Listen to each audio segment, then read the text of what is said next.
station on Space to Ground. Welcome to Space to Ground. I'm Gary Jordan. Right now we have a few more crew members on their way to the International Space Station.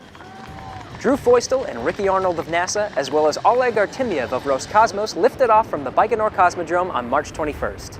They're now on a 2-day journey to the space station to join their fellow crew members, Scott Tingle of NASA, Anton Shkaplerov of Roscosmos, and Norishige Kanai of the Japan Aerospace Exploration Agency, JAXA. They're set to dock Friday, March 23rd, so tune into NASA TV or our website to see the schedule and watch their arrival live. The two NASA residents will have to get used to their space legs pretty quickly, because next week they're heading right back out the door to go for a spacewalk.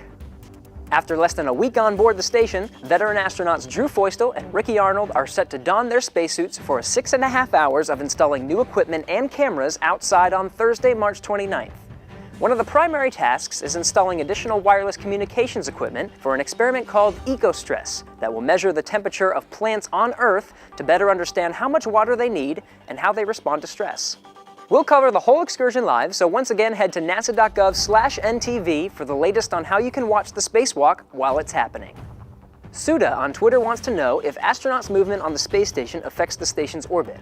Well, not the orbit per se, it's pretty stable at 250 miles above the Earth. But think of Newton's third law. Every action has an equal and opposite reaction.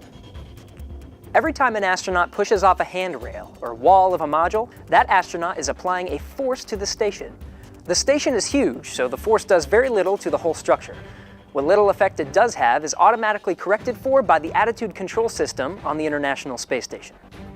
Mark Vande Hei did a demonstration while he was on board the station recently to demonstrate Newton's third law, using a basketball and his fellow crewmate Joe Acaba to show the difference between applying force to an object of much smaller mass and an object of equal mass, respectively. Keep sending in questions using the hashtag #SpaceToGround. We'll see you next week. Subscribe for more space.